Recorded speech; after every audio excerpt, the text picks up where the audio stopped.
কাল জীবনকাল, জীবনকাল লিখছো তাই না?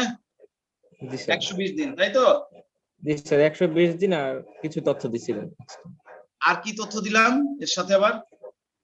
ওই যে স্যার, ওই যে যকৃৎ প্লীহাকে মানবদেহের কবরস্থান বলা হয়, তারপরে ও হচ্ছে দেহ আচ্ছা, 20 লক্ষ ওই যে প্রতি হ্যাঁ সেকেন্ড। ঠিক আছে, ঠিক আছে স্যার তাহলে। দূরত্বটা কি 1900 কিলোমিটার হবে নাকি 1100, এটা কি দেখছিলেন? এটা হচ্ছে কত বলছি তোমাদের? Sir 1900 kilometre. হ্যাঁ ওইটাই হবে, 1900 কিলোমিটার দিয়েছি না, ওইটাই হবে। আচ্ছা, জীবনকাল তো লিখছো তাই না? এবার নিচে লেখো রাসায়নিক উপাদান।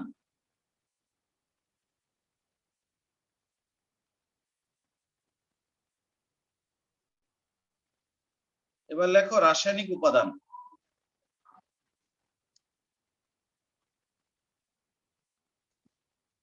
এই কথাটা লিখে আন্ডারলাইন করে হাইফেন দাও, হাইফেন দিয়ে লেখো লোহিত রক্তকণিকার 60 থেকে 70%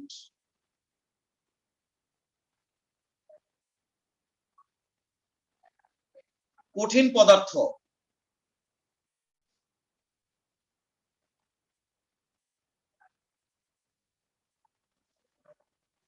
লোহিত রক্তকণিকার 60 থেকে 70%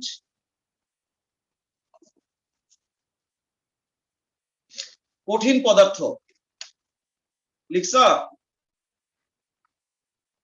জি স্যার। সরি সরি ভুল হয়ে গেছে, 60 থেকে 70% পানি, পানি সরি ভুল হয়ে গেছে। লোহিত রক্তকণিকার 60 থেকে 70% পানি এবং 30 থেকে 40% কঠিন পদার্থ, সরি ভুল হয়ে গেছে। লোহিত রক্তকণিকার 60 থেকে 70% পানি এবং 30 থেকে 40% কঠিন পদার্থ। দাড়ি সাথে লেখো কঠিন পদার্থের মধ্যে 90% হলো হিমোগ্লোবিন। কঠিন পদার্থকে যদি 100 ধরো তাহলে তার মধ্যে কঠিন পদার্থের মধ্যে 90% হলো হিমোগ্লোবিন। লিখতে পারছো? জি স্যার, হইছে। প্রতি 100 ml রক্তে, এই তথ্যটা কোথায় কালকেও লিখছো, প্রায় 16 গ্রাম হিমোগ্লোবিন থাকে। প্রতি 100 ml রক্তে প্রায় 16 গ্রাম হিমোগ্লোবিন থাকে। কালকেও লিখছো নাকি এই তথ্যটা?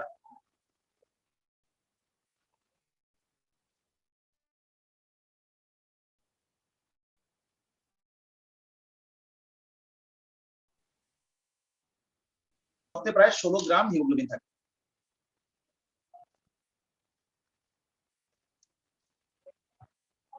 এবার লেখো কাজ।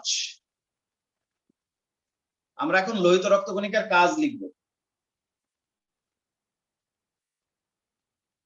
লেখো নাম্বার 1, রোমান 1, লোহিত রক্তকণিকার কাজগুলোকে আমরা কয়েকটা পয়েন্টে লিখব। নাম্বার 1 লেখো লোহিত রক্তকণিকার প্রধান কাজ শ্বসনকালে অক্সিজেন ও কার্বন ডাই অক্সাইড পরিবহন করা। অক্সিজেন ও কার্বন ডাই অক্সাইড পরিবহন করা। লোহিত রক্তকণিকার প্রধান কাজ শ্বসনকালে অক্সিজেন ও কার্বন ডাই অক্সাইড পরিবহন করা। নাম্বার 2,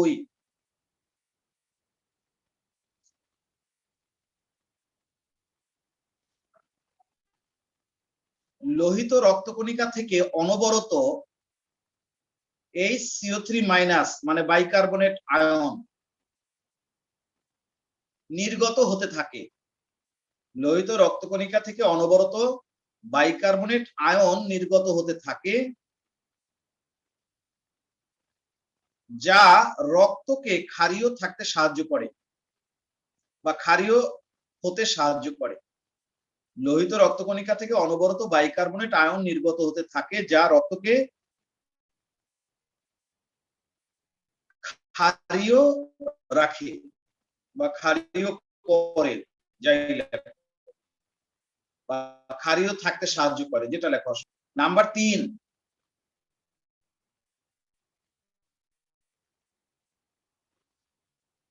লোহিত রক্তকণিকার গায়ে এ ও বি অ্যান্টিজেন থাকে।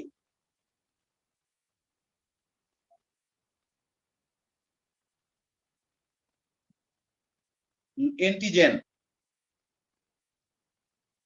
যার উপর ভিত্তি করে রক্তের গ্রুপ তৈরি হয়। লোহিত রক্তকণিকার গায়ে এ ও বি অ্যান্টিজেন থাকে,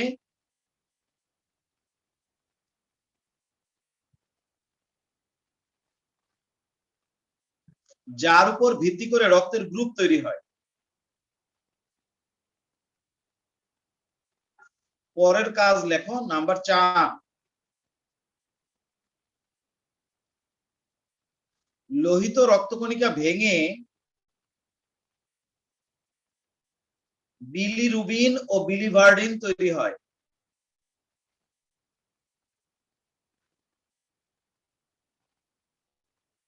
লোহিত রক্তকণিকা ভেঙে বিলিরুবিন ও বিলিভার্ডিন তৈরি হয়, যা পিত্তরস উৎপাদন করে। লোহিত রক্তকণিকা ভেঙে বিলিরুবিন ও বিলিভার্ডিন তৈরি হয়, যা পিত্তরস উৎপাদন করে। লিখতে পারছো?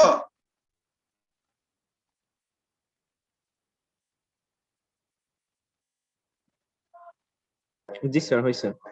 পরেরটা লেখো, লোহিত রক্তকণিকা রক্তের ঘনত্ব বা সান্দ্রতা নিয়ন্ত্রণ করে। সান্দ্রতা, সান্দ্রতা একটা শব্দ তোমরা ফিজিক্সে পাবা, যেটাকে ইংরেজিতে বলে ভিসকোসিটি। এটা হচ্ছে কোন তরল পদার্থ কতটুকু ঘন কিভাবে ছড়িয়ে পড়ে, সেই বৈশিষ্ট্যটাকে বলা হয় ভিসকোসিটি বা সান্দ্রতা। যে তরল যত বেশি ঘন তার সান্দ্রতা তত বেশি, সে ছড়িয়ে পড়বে তত কম। যে তরল যত পাতলা তার সান্দ্রতা তত কম, সে ছড়িয়ে পড়বে তত বেশি। এই লোহিত রক্তকণিকার কারণেই রক্তের সান্দ্রতা তৈরি হয়। দেখো, লোহিত কণিকা রক্তের ঘনত্ব বা সান্দ্রতা নিয়ন্ত্রণ করে।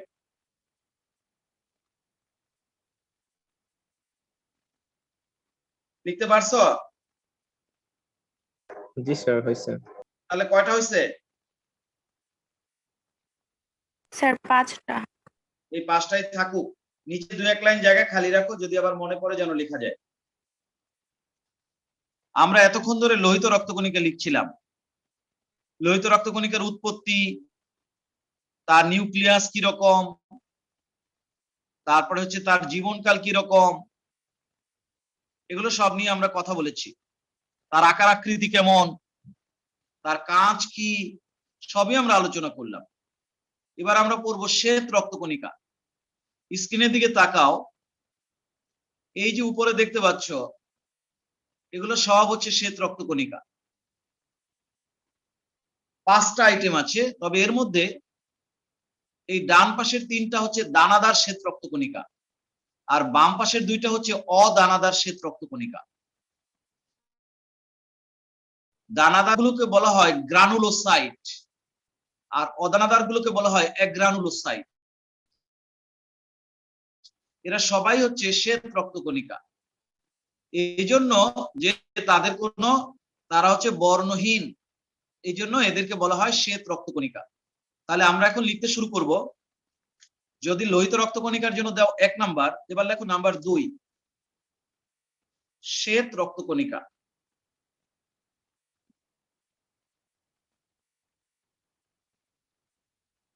এটার ইংরেজিতে বলা হয় হোয়াইট ব্লাড কর্পাসেল এবং বায়োলজিতে বলা হয় লিউকোসাইট, LEUKOCYTE, এটা হচ্ছে বায়োলজিক্যাল টার্ম লিউকোসাইট। আর ইংলিশ টার্ম হচ্ছে হোয়াইট ব্লাড কর্পাসেল বা WBC। আর আমরা তো বলি শ্বেতকণিকা, শ্বেত রক্তকণিকা। এটা সম্পর্কে আমরা একটু লিখব। লেখো, রক্ত রসে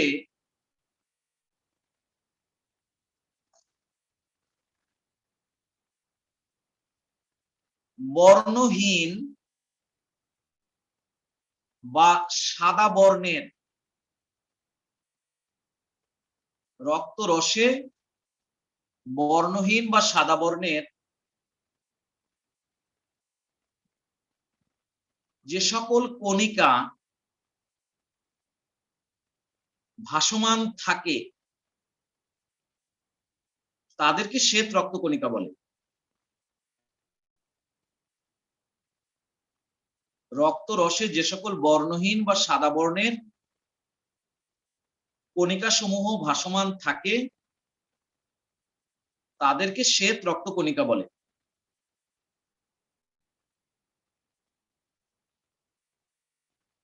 দাড়ি সাথে লেখো, এরা নিউক্লিয়াস যুক্ত এবং এদের আকৃতি পরিবর্তনশীল। এরা নিউক্লিয়াস যুক্ত এবং এদের আকৃতি পরিবর্তনশীল।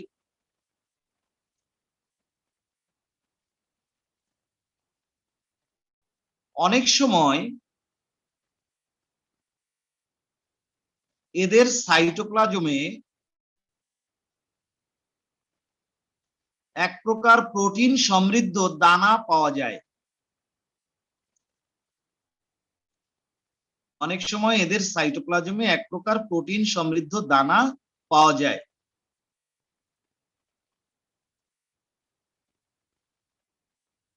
দাড়ি, এই দানার উপস্থিতি বা অনুপস্থিতির উপর ভিত্তি করে, এই দানার উপস্থিতি বা অনুপস্থিতির উপর ভিত্তি করে শ্বেত রক্তকণিকা দুই প্রকার।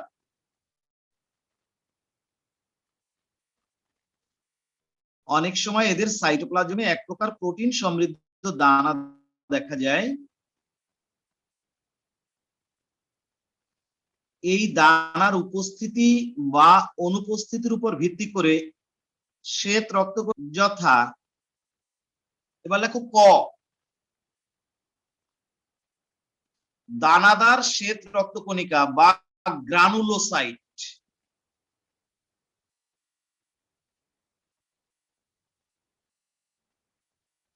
দানাদার শ্বেত রক্তকণিকা, ব্রাকেটে লেখো ইংরেজিতে গ্রানুলোসাইট। গ্রানুলোসাইট, দানাদার শ্বেত রক্তকণিকা বা গ্রানুলোসাইট।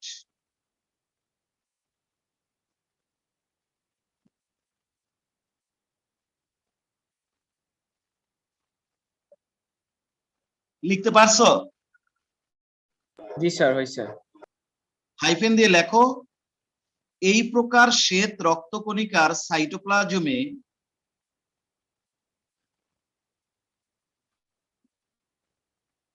প্রোটিন নির্মিত দানা পাওয়া যায়।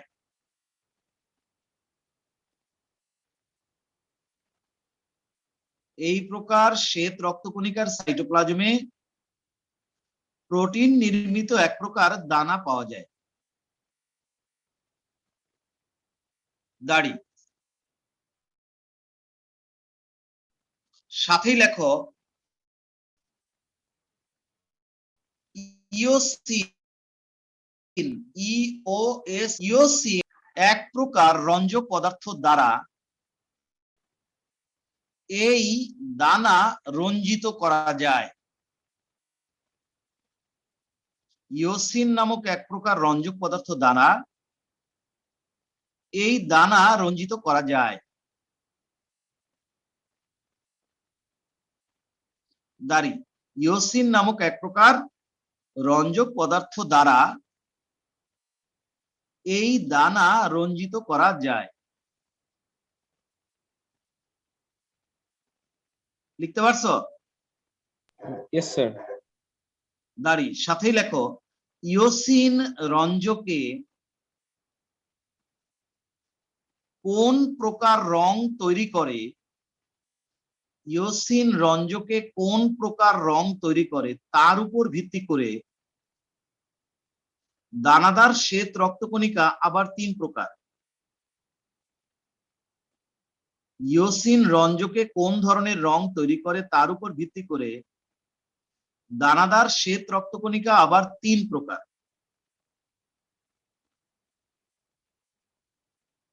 ইওসিন রঞ্জকে কোন ধরনের রং উৎপন্ন করে তার উপর ভিত্তি করে দানাদার শ্বেত রক্তকণিকা আবার 3 প্রকার, যথা। এবার আমরা একটু ছবি দেখে আসি। তোমাদের তো অনলাইনে তো ছবি টবি দেখানো সমস্যা, যারা অফলাইনে পড়ে তাদের চট করে কম্পিউটার থেকে দেখানো যায়, তারপর মাঝে মধ্যে একটু দেখাই। এই যে দেখো, এই ছবি তোমাদের গ্রুপে আমি দিয়ে দিয়েছি। এই যে 3টা দেখতে পাচ্ছ, এরা হচ্ছে দানাদার। এটা হচ্ছে নিউট্রোফিল, এটা ইওসিনোফিল, আর এটা ব্যাসোফিল। ওরা ইওসিন নামক রঞ্জকে কি রং তৈরি করে সেটা বলি। যেটা নিউট্রোফিল সেটা হালকা বেগুনি বা হালকা গোলাপি রং তৈরি করে, আর যেটা ইওসিনোফিল সেটা গাঢ় লাল বর্ণ ধারণ করে। ওদের সাইটোপ্লাজমের দানার কথা বলছি। আর যেটা ব্যাসোফিল সেটা ইওসিন রঞ্জকে গাঢ় নীল বর্ণ ধারণ করে। তাহলে আমি আবার বলছি, যেটা নিউট্রোফিল সেটার দানা হালকা বেগুনি বা হালকা গোলাপি বর্ণ ধারণ করে, ইওসিনোফিল গাঢ় লাল বর্ণ ধারণ করে, আর ব্যাসোফিল গাঢ় নীল বর্ণ ধারণ করে। তো এই ক্যারেক্টার গুলো আমরা বলবো, সাথে সাথে আরো অনেক ক্যারেক্টার আছে। যেমন যেটা নিউট্রোফিল, তার নিউক্লিয়াস দেখো কিরকম খন্ডে খন্ডে ভাগ করা। এখানে 3 খণ্ড দেখতে পাচ্ছ, অনেক সময় এটা আরো বেশি খণ্ড হয়, এটা 2 থেকে 7 পর্যন্ত খণ্ড হতে পারে। আবার এই খণ্ডগুলো একটা সুতার মাধ্যমে একটার সাথে আরেকটা যুক্ত থাকে, ওই যে লম্বা তন্তুর মতো, ওটাকে বলা হয়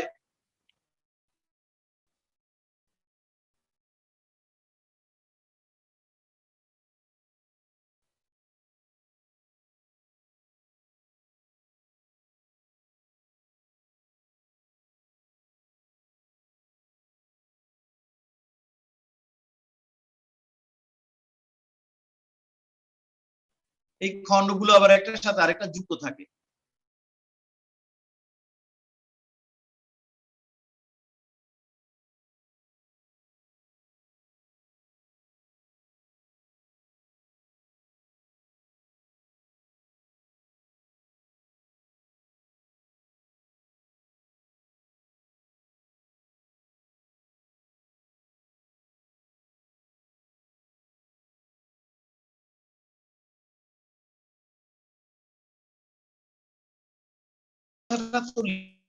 লিখছো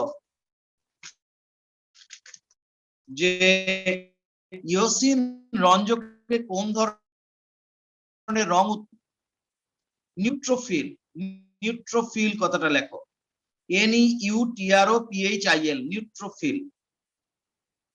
ইওসিন রঞ্জকে কোন ধরনের রং উৎপন্ন করে তার উপর ভিত্তি করে দানাদার শ্বেত রক্তকণিকা 3 প্রকার, যথা রোমান 1 লেখো নিউট্রোফিল। লিখতে পারছো? জি স্যার। আচ্ছা, আমরা একটা কাজ করব, এটার বৈশিষ্ট্য লিখবো। প্রথমেই লেখো ইওসিন নামক রঞ্জকে নিমজ্জিত করলে, ইওসিন নামক রঞ্জকে নিমজ্জিত করলে এদের সাইটোপ্লাজমে বিদ্যমান দানা হালকা গোলাপি বা হালকা বেগুনি বর্ণ ধারণ করে। ইওসিন রঞ্জকে নিমজ্জিত করলে এদের সাইটোপ্লাজমে বিদ্যমান দানা হালকা গোলাপি বা হালকা বেগুনি বর্ণ ধারণ করে। ইওসিন রঞ্জকে নিমজ্জিত করলে এদের সাইটোপ্লাজমে বিদ্যমান দানা হালকা গোলাপি বা হালকা বেগুনি বর্ণ ধারণ করে। লিখতে পারছো কিনা বলো? জি স্যার। একটু লাইনে থাকো, একটু ফোন আসছে, একটু ধরি।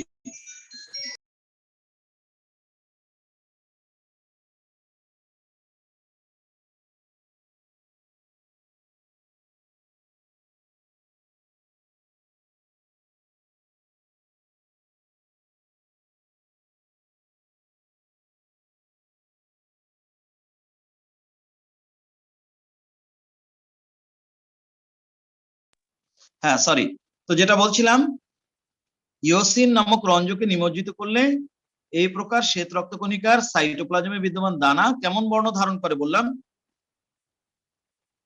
হালকা গোলাপি বা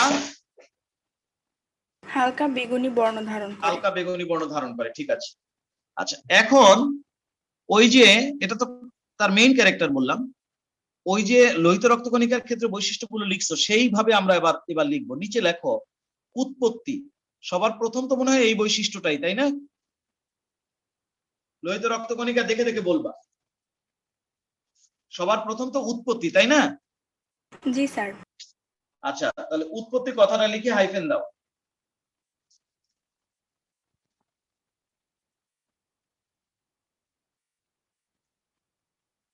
লেখো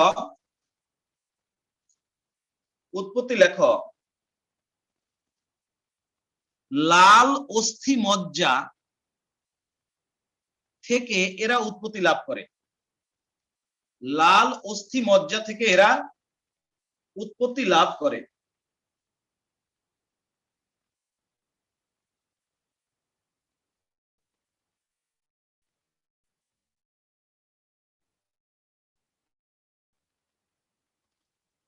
লাল অস্থি মজ্জা থেকে এরা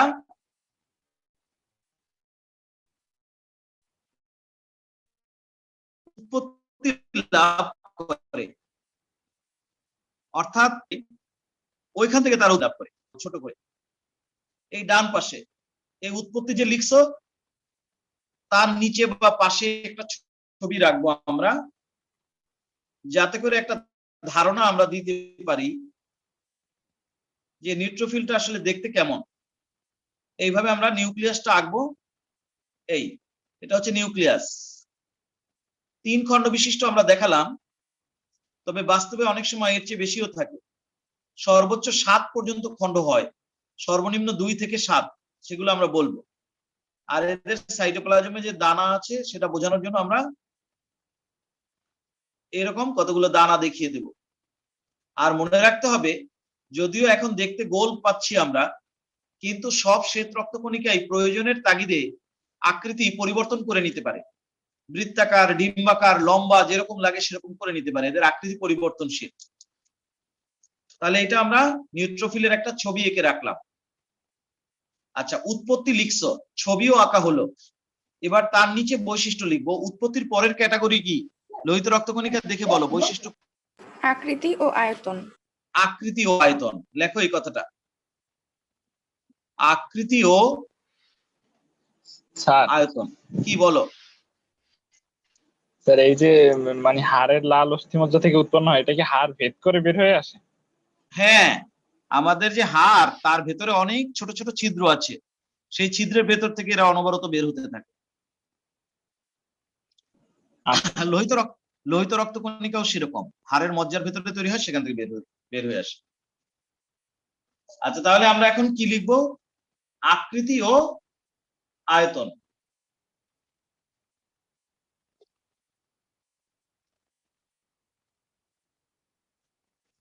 লিখতে পারছো? শুরু করতে পারছো? শব্দটা আকৃতি ও আয়তন কথাটা লিখছো?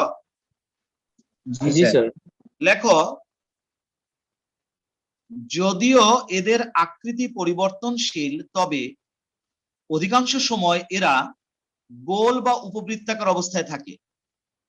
যদিও এদের আকৃতি পরিবর্তনশীল, তবে অধিকাংশ সময় এরা গোল বা উপবৃত্তাকার অবস্থায় থাকে। যদিও এদের আকৃতি পরিবর্তনশীল, তবে অধিকাংশ সময় এরা গোল বা উপবৃত্তাকার অবস্থায় থাকে।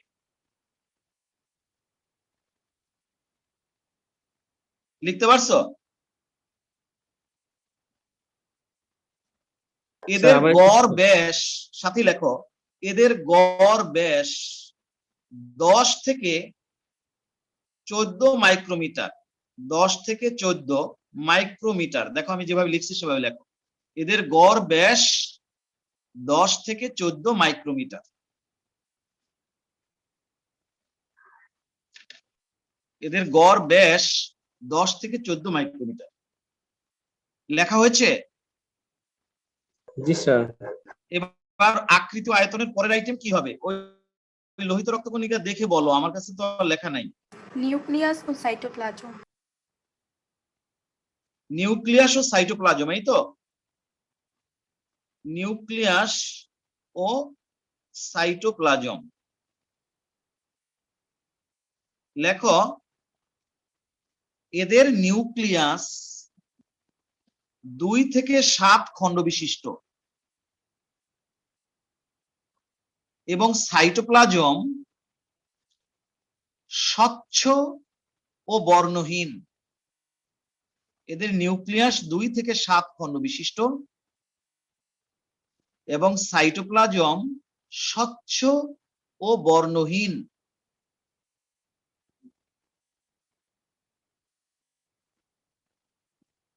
স্যার হয়েছে? হ্যাঁ বলো। স্যার লাইনটা আবার একটু বলেন। এদের নিউক্লিয়াস 2 থেকে 7 খণ্ড বিশিষ্ট এবং সাইটোপ্লাজম স্বচ্ছ ও বর্ণহীন। লিখে দিয়েছি, দেখো। এদের নিউক্লিয়াস 2 থেকে 7 খণ্ড বিশিষ্ট এবং সাইটোপ্লাজম স্বচ্ছ ও বর্ণহীন। লিখতে পারছো? জি স্যার হয়েছে। ঠিক আছে, এবার পরের বৈশিষ্ট্য বলো।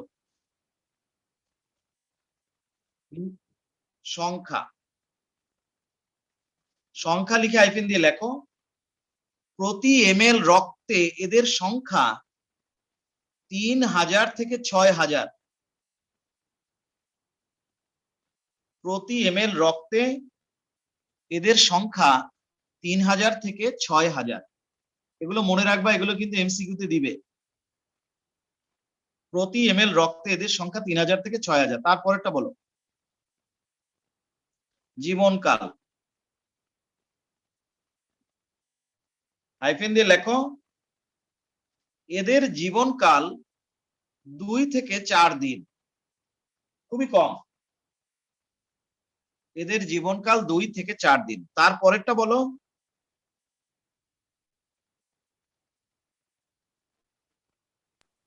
এরপরেরটা হচ্ছে রাসায়নিক উপাদান। না, এই আইটেমটা বাদ দাও। রাসায়নিক উপাদানের এই আইটেমটা লোহিত রক্তকণিকার ক্ষেত্রে যেরকম মেনশন করা আছে, শ্বেত রক্তকণিকা গুলোর ক্ষেত্রে সেরকম মেনশন করা নাই, সেজন্য এটা আমরা এড়িয়ে গেলাম, এটা বাদ। তারপরেরটা বলো। কাজ। এবার লেখো কাজ। কাজ লেখো। নিউট্রোফিলের আসলে প্রধান কাজ কি? প্রধান কাজ হচ্ছে ফ্যাগোসাইটোসিস পদ্ধতিতে জীবাণু ধ্বংস করা।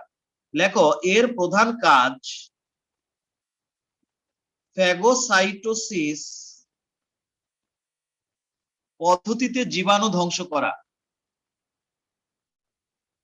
এর প্রধান কাজ ফ্যাগোসাইটোসিস পদ্ধতিতে জীবাণু ধ্বংস করা।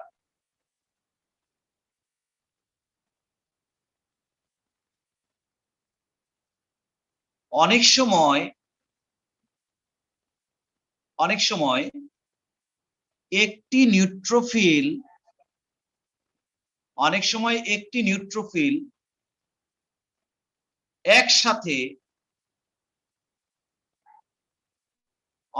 একটি নিউট্রোফিল একসাথে 15-20টি, 15 থেকে 20টি, অনেক সময় একটি নিউট্রোফিল একসাথে 15 থেকে 20টি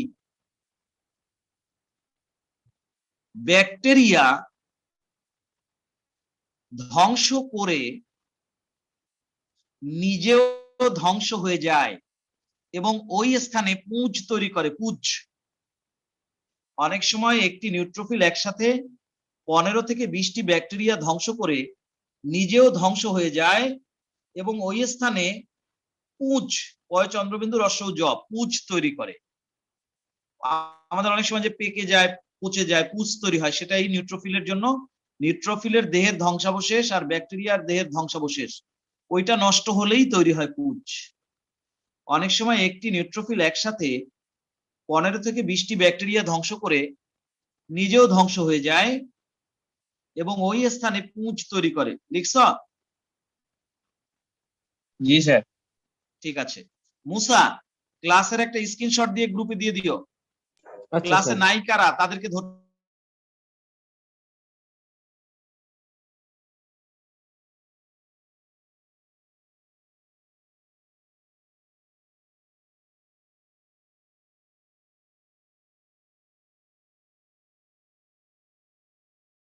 ব্যাকআপ করতেছে, দুইটা মিলাই কিন্তু 1400 টাকা বেতন দিতে হবে, জানো তো সেটা না? জি আচ্ছা, স্যার। যারা বেতন দাও নাই তারা আজকালের মধ্যে বেতন দিয়ে দিও। মিলাই 1400 টাকা যারা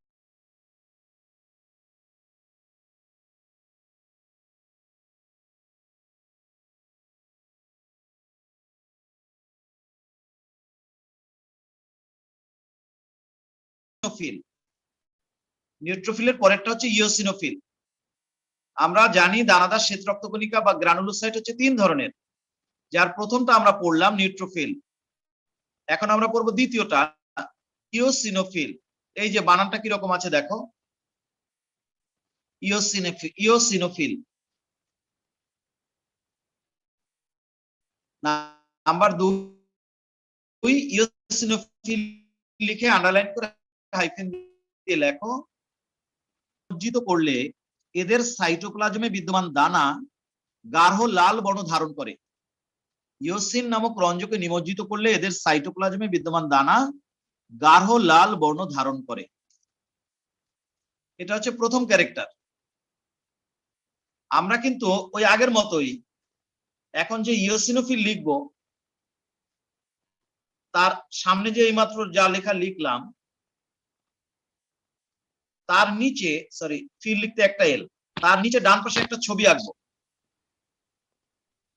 নিউট্রোফিলের যেমন ছবি আঁকছিলাম। আবার একটু বলেন, হ্যাঁ, আবার একটু বলেন স্যার। প্রথম লাইনটা আবার বলবো। জি স্যার।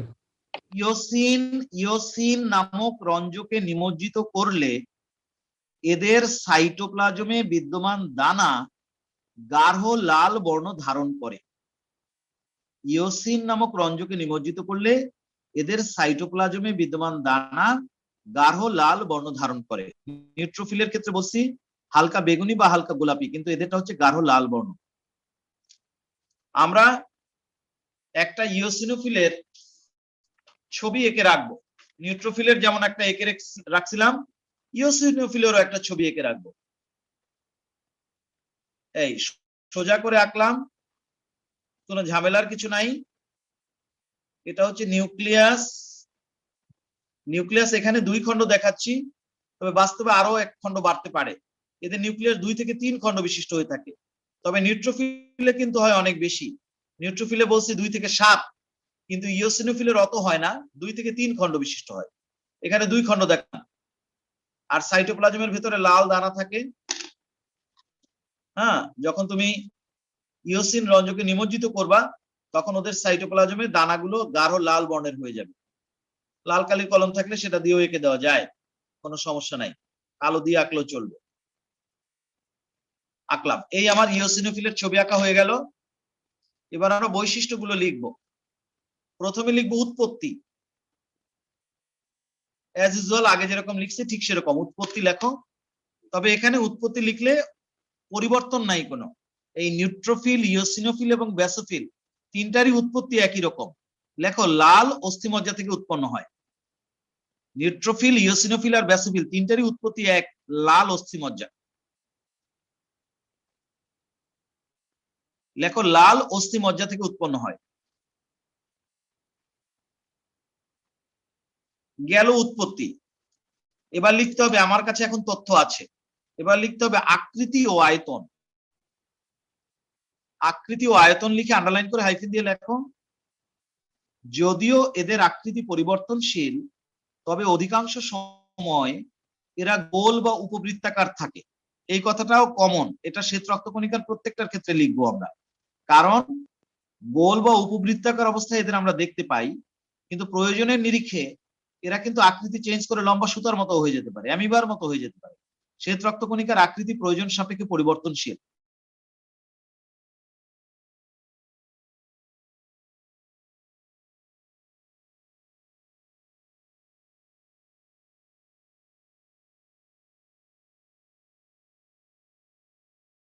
সাথে আচ্ছা, আরেকটা তথ্য লিখলে ভালো হইতো, এটা তো আমি বলতে ভুলে গেছি। এই যে নিউট্রোফিল লিখছো, সেখানে সংখ্যা লিখছো, খেয়াল করছো? নিউট্রোফিল যে লিখছো সেখানে সংখ্যা লিখছো না, 3000 থেকে 6000? জি স্যার। প্রতি এমএল রক্তে 3000 থেকে 6000, এই কথাটা লিখছো না লেখো নাই? জি স্যার লিখছি। ওর সামনে যদি সম্ভব হয় একটা কথা লেখো, লেখো মোট শ্বেত রক্তকণিকার 70%, এই কথাটা লেখো, মোট শ্বেত রক্ত কণিকার 70%, এই তথ্যটা খুব গুরুত্বপূর্ণ, ব্র্যাকেটের মধ্যে লেখো, কোনো সমস্যা নাই। ওই যে প্রতি এমএল রক্তে 3000 থেকে 6000 থাকে, এই সংখ্যাটা একজনের রক্তে যত পরিমাণে শ্বেত রক্তকণিকা থাকে তার প্রায় 70%। এটা অনেক সময় এমসিকিউ তে দেয়, মোট শ্বেত রক্তকণিকার প্রায় 70%। এই কথাটা একটু লিখবা প্লিজ। আচ্ছা, এবারে আসি আমরা আবার ইওসিনোফিলের কাছে স্যার ফিরে একটু যাই। কাইন্ডলি আরেকবার বলবেন, একটু নেট কাটা কাটা আসছিল। হ্যাঁ, ওই যে এর আগে সংখ্যা লিখছো না, নিউট্রোফিলের সংখ্যা, খাতার দিকে তাকাও আমার, সংখ্যা লিখছো না 3000 থেকে 6000 লিখছো? জি স্যার। তার সামনে ব্র্যাকেটের মধ্যে এই কথাটা লেখো, দেখো আমি লিখে দিছি, মোট শ্বেত রক্তকণিকার 70%, অর্থাৎ টোটাল শ্বেত রক্তকণিকাকে ওকে যদি স্যার, এবার ঠিক আছে। 100% ধরো, হ্যাঁ, তাহলে তার মধ্যে নিউট্রোফিলের পরিমাণ হচ্ছে 70%। এই কথাটা একটু ওই সংখ্যার সামনে লিখে রাখো, মোট শ্বেত রক্তকণিকার প্রায় 70%। আচ্ছা, এবার আমরা আবার ইওসিনোফিলের কাছে ফিরে যাই। ইওসিনোফিলের কি লিখলাম বৈশিষ্ট্য? উৎপত্তি লিখলাম, লাল অস্থিমজ্জা থেকে উৎপন্ন হয়, উৎপত্তি লেখা হয়ে গেল। তারপরে আমরা আকৃতি ও আয়তন লিখতে শুরু করেছি। সেখানে আমরা একটা লাইন অলরেডি লিখছি যে যদিও এদের আকৃতি পরিবর্তনশীল, তবে অধিকাংশ সময় এরা গোল বা উপবৃত্তাকার হয়ে থাকে। দাড়ি সাথে লেখো এদের ব্যাস বা গড় ব্যাস লেখো 10 থেকে 12 মাইক্রোমিটার, 10 মাইক্রোমিটার থেকে 12 মাইক্রোমিটার এদের গড় ব্যাস।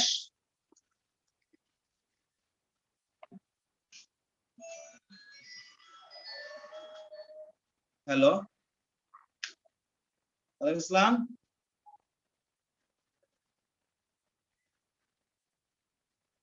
আচ্ছা, আমি একটু বলি, আপনি একজন অভিভাবক, এই তো? আচ্ছা, আমি এখন একটা অনলাইন ক্লাসে আছি, আপনি 8টার পরে আমাকে ফোন দেন, তাহলে কথা বলতে পারবো। এখন অনলাইনে ক্লাস হচ্ছে আমার, আবার অফলাইনে ক্লাস বিকালে ছিল। হ্যাঁ, বিকালে অফলাইনে ক্লাস ছিল ছিল ছিল হ্যাঁ হ্যাঁ, ঠিক আছে, আপনি 8টার পরে ফোন দেন আমাকে প্লিজ। যেটা বলছিলাম, কেন বললাম লাইনটা,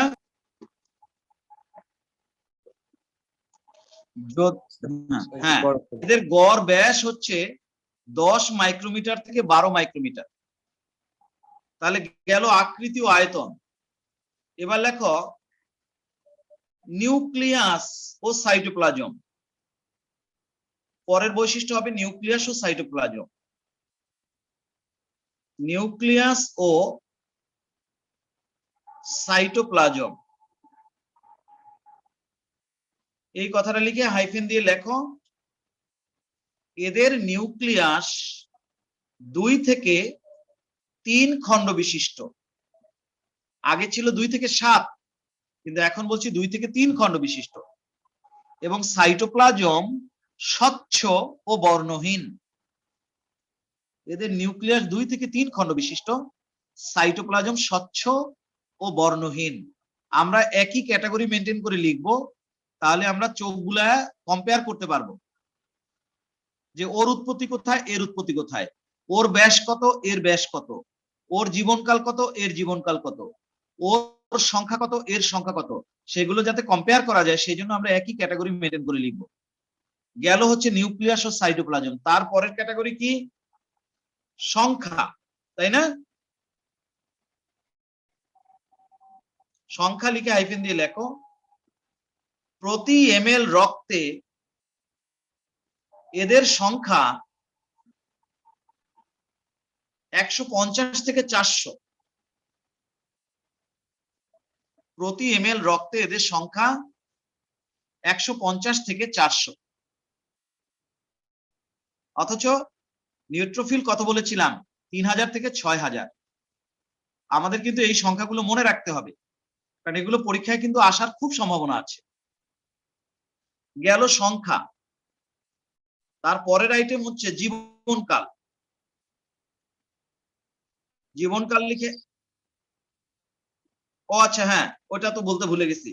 লেখো, মোট শ্বেত রক্তকণিকার প্রায়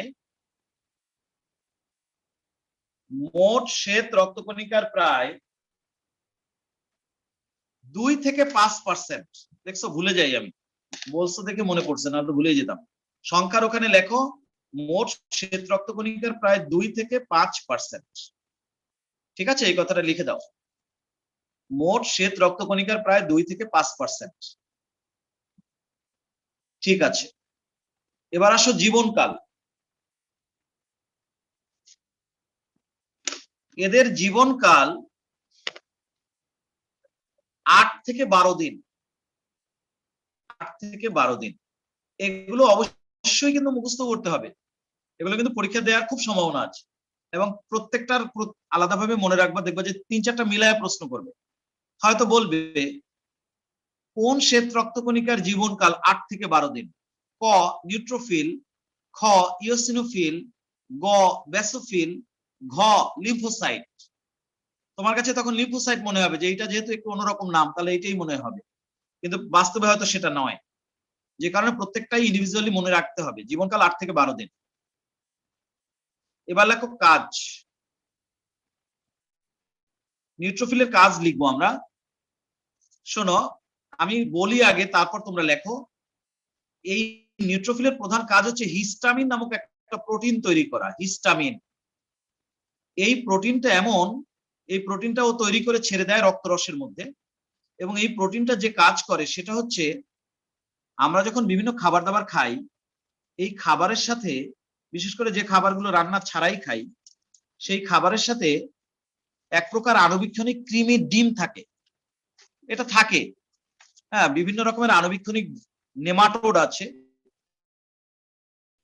কৃমি বলে যাদেরকে খালি চোখে দেখা যায় না। অনেক সময় বলে না যে খালি পায়ে ময়লা জায়গায় হাঁটতে যাবে না, জি স্যার। তাহলে তো বোঝো এমন ধরনের কৃমি আছে যে খালি চোখে দেখা যাবে না, পায়ের পাতা দিয়েও ঢুকে যেতে পারে। তো সেরকমের কৃমিদের আবার ডিম আরো আণুবীক্ষণিক, খালি চোখে দেখা যায় না। আমরা যে সমস্ত কাঁচা ফলমূল শাকসবজি খাই, অনেক সময় তার সাথে এই সমস্ত কৃমির ডিম পেটের মধ্যে চলে যায়, পেটে গিয়ে ওরা রক্তের সাথে মিশে যায়, রক্তের মধ্যে শোষণ প্রক্রিয়া ঢুকে যায়, সেখানে গিয়ে ওরা ডিম ফুটিয়ে লার্ভা তৈরি করে, বাচ্চা তৈরি করে, হ্যাঁ তৈরি করে, তারপর আমাদের বিভিন্ন রকমের রোগ শোক তৈরি করতে পারে। কিন্তু রোগ তৈরি করার আগেই ওরা নষ্ট হয়ে যাবে, কারণ ওদের ডিম ফুটে যখন বাচ্চা বা লার্ভা তৈরি হয়, তখন এই হিস্টামিন নামক পদার্থটা যেটা আমাদের রক্তরসে থাকে, ইওসিনোফিল যেটা তৈরি করে ছেড়ে দেয় রক্তরসে, সেই হিস্টামিন কি করে, ওই কৃমির লার্ভাগুলোকে নষ্ট করে ফেলে, ধ্বংস করে ফেলে। এইভাবে কৃমির লার্ভা ধ্বংস করে আমাদের রক্তটাকে সবসময় পিওর রাখে। এটা হচ্ছে হিস্টামিন, নিউট্রোফিলের একটা, ইওসিনোফিলের একটা প্রধান কাজ।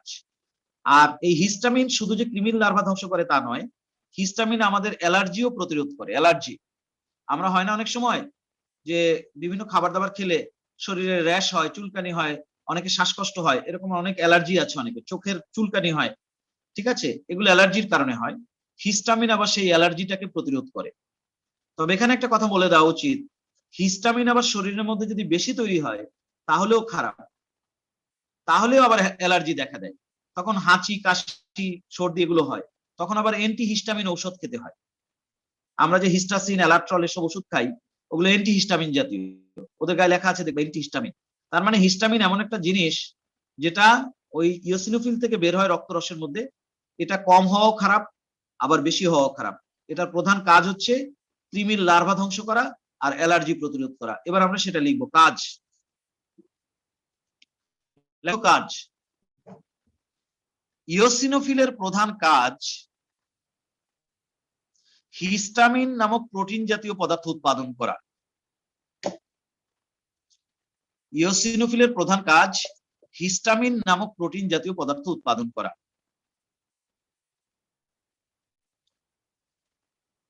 ইওসিনোফিলের প্রধান কাজ হিস্টামিন নামক প্রোটিন জাতীয় পদার্থ উৎপাদন করা। লিখতে পারছো? জি স্যার। সাথে লেখো এই হিস্টামিন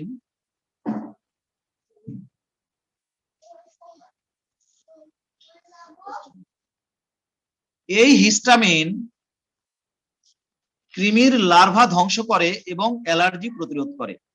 এই হিস্টামিন কৃমির লার্ভা ধ্বংস করে এবং অ্যালার্জি প্রতিরোধ করে। লিখতে পারছো?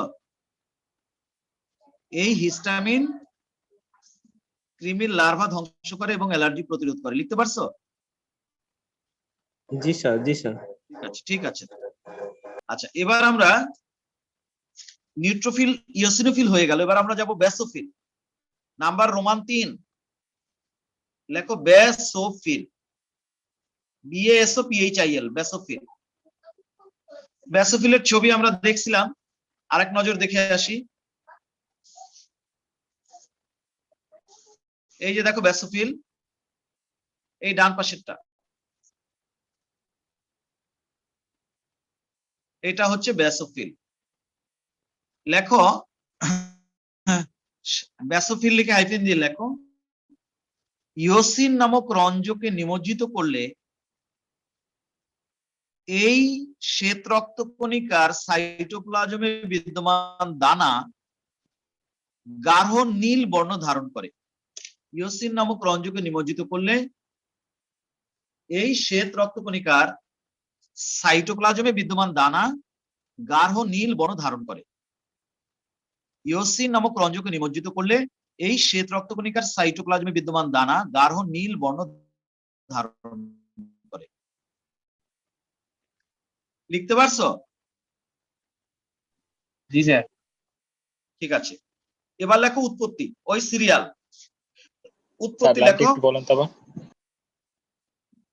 হ্যাঁ, ইওসিন, ইওসিন, ইওএসআইএন, ইওসিন নামক রঞ্জকে নিমজ্জিত করলে এই শ্বেত রক্তকণিকার সাইটোপ্লাজমে বিদ্যমান দানা গাঢ় নীল বর্ণ ধারণ করে। জি স্যার, হয়েছে। ঠিক আছে, এবার লেখো উৎপত্তি। উৎপত্তি আগেও বলছিলাম, একই রকম, লাল অস্থিমজ্জা থেকে এরা উৎপন্ন হয়। লেখো নিউট্রোফিল, ইওসিনোফিল, বেসোফিল তিনটারই উৎপত্তি সেম, লাল অস্থিমজ্জা থেকে এরা উৎপন্ন হয়। লিখছ?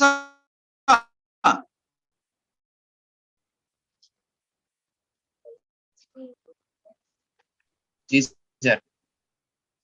তারপরে লেখো আকৃতি ও আয়তন। তারপরে লেখো আকৃতি ও আয়তন। ওই লাইনটা কমন, যদিও এদের আকৃতি পরিবর্তনশীল তবে অধিকাংশ সময় এরা গোল বা উপবৃত্তাকার হয়ে থাকে। এই লাইনটা সব সময় লিখবা, শ্বেত রক্তকণিকা যতবার লিখবে এই কথাটা বারবার লিখবে। যদিও এদের আকৃতি পরিবর্তনশীল তবে অধিকাংশ সময় এরা গোল বা উপবৃত্তাকার হয়ে থাকে। এদের গড় ব্যাস 8 মাইক্রোমিটার থেকে 10 মাইক্রোমিটার, 8 মাইক্রোমিটার থেকে 10 মাইক্রোমিটার। প্রথমটা ছিল 10 থেকে 14, তারপরেরটা বললাম 10 থেকে 12, আর এখন বললাম 8 থেকে 10। এদের গড় ব্যাস 8 মাইক্রোমিটার থেকে 10 মাইক্রোমিটার।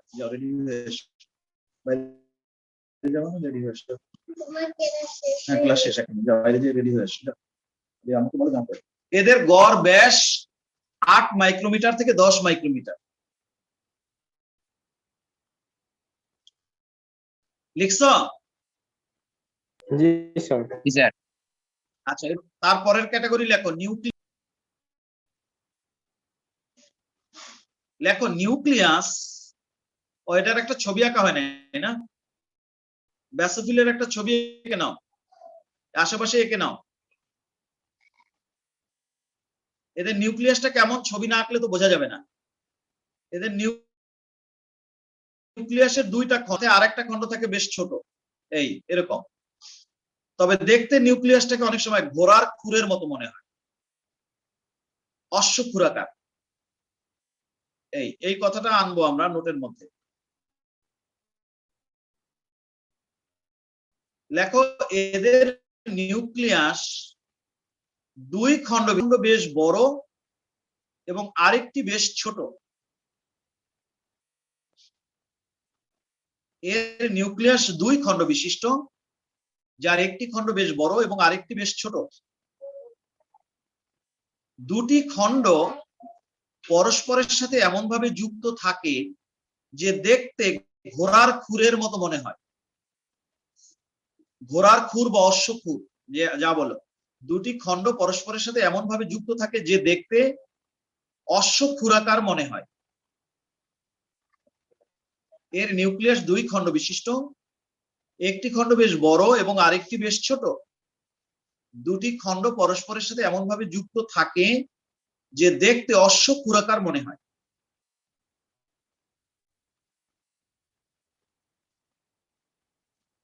লিখতে পারছো? জি স্যার। ঠিক আছে, গেল নিউক্লিয়াস। লেখো সাইটোপ্লাজম স্বচ্ছ ও বর্ণহীন। এটাও কমন কথা সব শ্বেত রক্তকণিকার জন্য না? সাইটোপ্লাজম স্বচ্ছ ও বর্ণহীন। সাইটোপ্লাজম স্বচ্ছ ও বর্ণহীন লিখছ? জি স্যার। আচ্ছা, এবার লেখো সংখ্যা। সংখ্যা লেখো, প্রতি ml রক্তে এদের সংখ্যা 0 থেকে 100। প্রতি ml রক্তে এদের সংখ্যা 0 থেকে 100।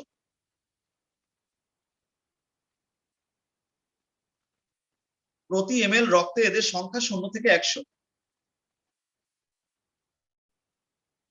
অনেক সময় 0 থাকে, আবার অনেক সময় 100 পর্যন্ত থাকে। এবার লেখো জীবনকাল। এদের জীবনকাল, ও আচ্ছা, ওইটা হ্যাঁ ওটা বলবো, ওইটা ভুলে যায় আমি সব সময়। লেখো মোট শ্বেত রক্তকণিকার 0.5%। এটা আমি ভুলে গিয়েছিলাম, লিখে নাও। মোট শ্বেত রক্তকণিকার 0.5%। মোট শ্বেত রক্তকণিকার 0.5%। আচ্ছা, এবার লেখো জীবনকাল। এদের জীবনকাল 12 থেকে 15 দিন। আগামী ক্লাসে এগুলো আমি ধরবো, কিন্তু না পারলে কিন্তু খবর আছে। এদের জীবনকাল 12 থেকে 15 দিন।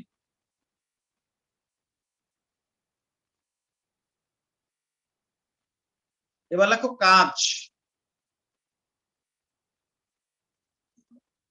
কাজ লেখো, ব্যাসোফিলের প্রধান কাজ হেপারিন নামক এনজাইম উৎপাদন করা। ব্যাসোফিলের প্রধান কাজ হেপারিন নামক এনজাইম উৎপাদন করা। এখন হেপারিনের কাজ কি সেটা লিখতে হবে। লেখো হেপারিন দেহের অভ্যন্তরে বিদ্যমান রক্তকে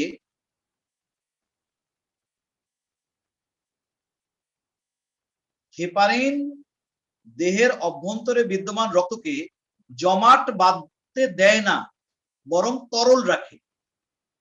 জমাট বাঁধতে দেয় না, বরং তরল রাখে। হেপারিন দেহের অভ্যন্তরে বিদ্যমান রক্তকে জমাট বাঁধতে দেয় না, বরং তরল রাখে। এটা হচ্ছে হেপারিনের কাজ।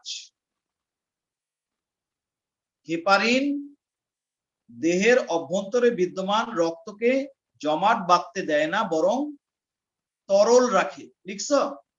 জি স্যার। সাথেই লেখো হেপারিন উৎপাদন ছাড়াও ব্যাসোফিল খুব সামান্য পরিমাণে হিস্টামিন উৎপাদন করে। হেপারিন উৎপাদন ছাড়াও ব্যাসোফিল খুব সামান্য পরিমাণে হিস্টামিন উৎপাদন করে। আর হিস্টামিনের কি কাজ সেটা আর এখানে লেখার দরকার নেই। কৃমির লার্ভা ধ্বংস করে আর অ্যালার্জি প্রতিরোধ করে, সেটা ইওসিনোফিলের ওখানে লিখছি, এখানে লেখার দরকার নেই। হেপারিন উৎপাদন ছাড়াও ব্যাসোফিল খুব সামান্য পরিমাণে হিস্টামিন উৎপাদন করে। লিখছো? জি স্যার। সবাই ভালো থাকো, আজকালের মধ্যে বেতন কমপ্লিট করো। সবাই ভালো থাকো, আসসালামু আল্লাহ হাফেজ। আসসালামু আলাইকুম।